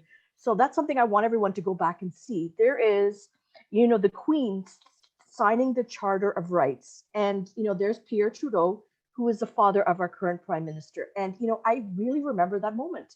It really brought home something. I knew something important was happening. I was too young to understand. And I can look for it somewhere. I'm sure I got a copy of the charter. It came home with me as well, but I didn't understand. But now as an adult and facing still discrimination, even when I was the time that I got that charter, I wore henna to school. And, the stuff that we put on, like we wore it for Eid. And my teacher made me wash my hands in the sink. And he kept on sending me back to the sink to wash my hand. And I said, this is something cultural. He didn't understand it. We don't have the internet that we have today. And he didn't understand. And it was a very humiliating experience. I came home, I told my parents, that's it. No more henna for me. But it just highlighted the fact that I was different, that I, did not belong, that people didn't understand my culture, my religion. And it was very humiliating. So my work as an advocate today is I want to make sure my children, that other people don't face the same kind of racism that I've dealt with, the same kind of, feeling that you're less. Nobody should feel that, So I'm so thankful for, all these women who are on this board, for CCMW, for allowing me to speak and to advocate for women. So again, this is such a powerful experience, and I thank you all for joining us. And like I said in the beginning, each and every one of you are working not just for yourselves and for your own families, but and not just for Muslim women, but for our entire country. And so we thank you and we honor you in the best of manners. And inshallah, you'll be given reward for that on the Day of Judgment. And we pray for that. I know we're a little bit behind schedule. I apologize for that, but everything that you said was so important for our audience to hear. And I think now it's time to turn this back to Zara for a last ceremony. And again, I thank you all very much. Assalamu alaikum, everyone. Thank you for the panelists. Thank you to the amazing Mariam Mansaf. It's been such an inspiring and motivating afternoon so far. But I'm pleased to share with you all the recipients of our 2022-2023 Lila Falman Scholarship. Thank you for putting up the pictures. I would love to read out their bios and give you a bit of background of the type of amazing work that the recipients this year are doing. So the Lila Falman Scholarship is very much in support of Muslim women and their academic pursuits. So there's just a little plug we really encourage all attendees to donate what they can, whenever they can, to support this scholarship. So first up, we have Asma Normani, who is a postgraduate student in the elementary education at Campus St. Jean of the University of Alberta. Being a teacher has been her dream since she was a little girl, but unfortunately she was not able to accomplish this goal in her home country. And she came to Canada in September 2018 with the hope of becoming a teacher, but sadly Quebec's Bill 21 was a barrier in achieving that. But after moving to Edmonton, Alberta, she is finally in the process of fulfilling this dream. With the support of her husband, she has not only restarted her studies at the age of 40, but is also amongst the best in terms of her academic standing. She is proud to be able to set a good example for her 3 daughters so that they will never doubt that it's too late to achieve their dreams, and that Muslim women are capable of great successes as she pursues her Bachelor of Elementary Education. So congratulations to Asma Normani. We also have Hera Mukri, who is an award-winning public speaker, mental health advocate, and proactive leader with an interest in design, innovation, and STEM. Her interests began when she coded an app to educate Canadians on blood donation. Inspired by the app, Hera co-founded a youth organization called Project Life Bank that teaches youth to become successful donors. As a co-founder, Hera created educational videos, led a fundraisers, hosted workshops, all to raise awareness of blood donation disparities, and to connect youth with mental health professionals. She has co-hosted the Speak Out podcast on Spotify, and as an avid volunteer, she also enjoys teaching children to code and to share her passion with STEM.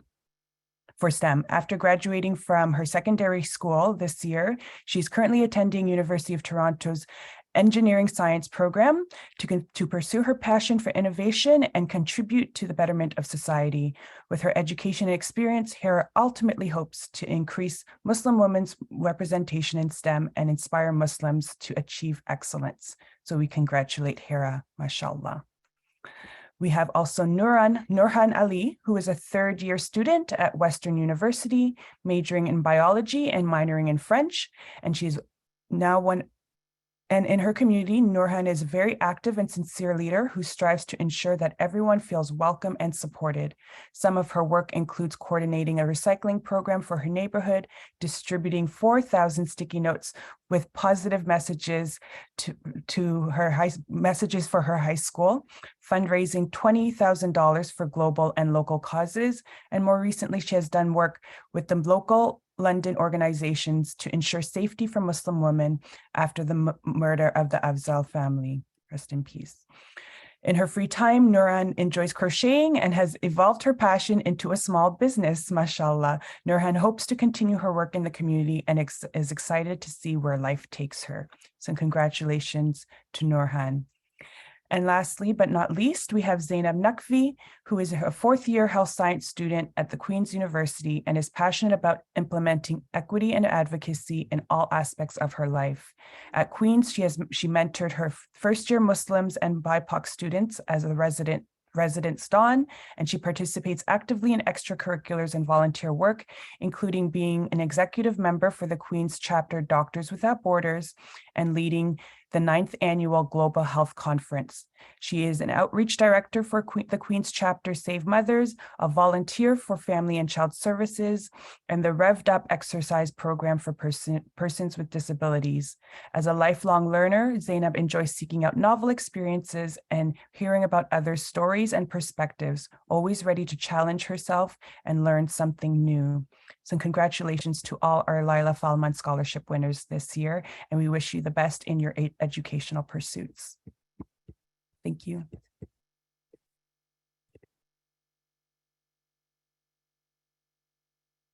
I'm not sure if some of them might be here, if they wanted to. I think I did see some, if we have time, if they did want to say any words. I think I saw Zainab, but it's up to you, host, and let me know how much time we have. I'm not sure.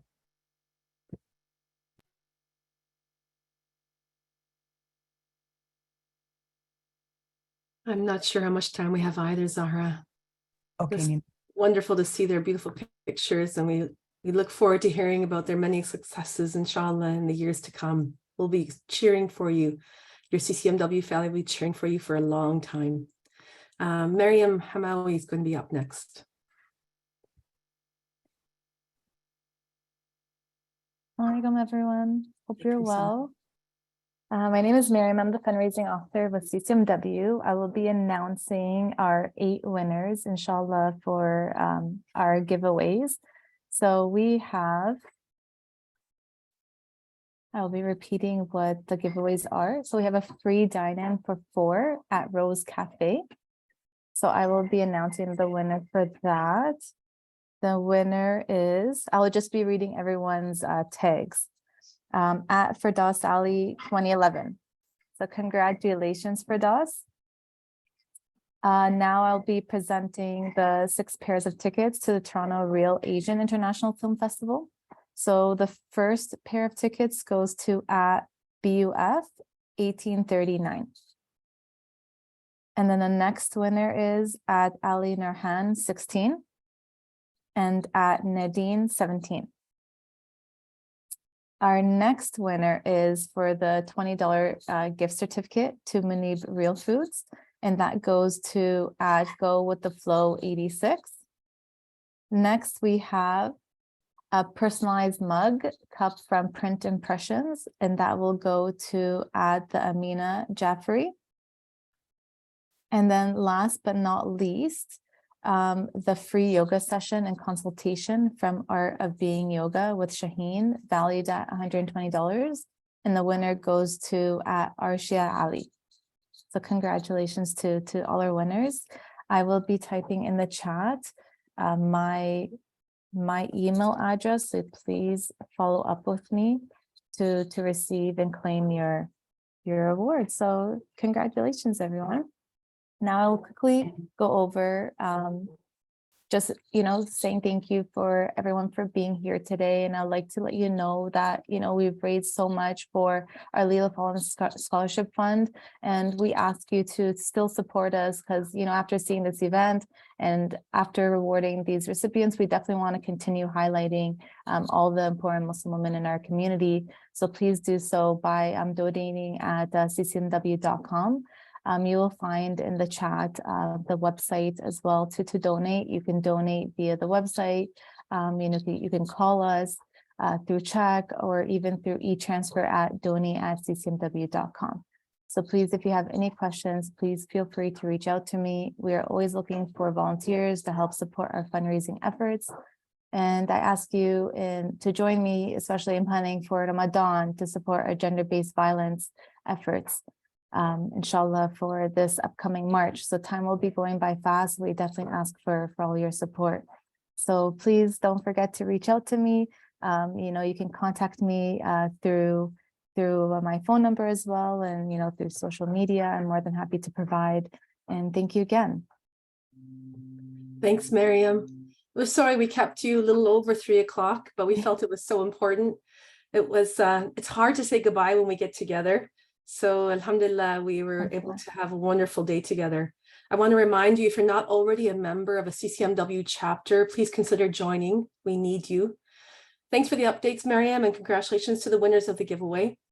Thank you all for being such a great audience today and for supporting the next generation of Canadian Muslim women leaders. Thank you and congratulations to today's honorees.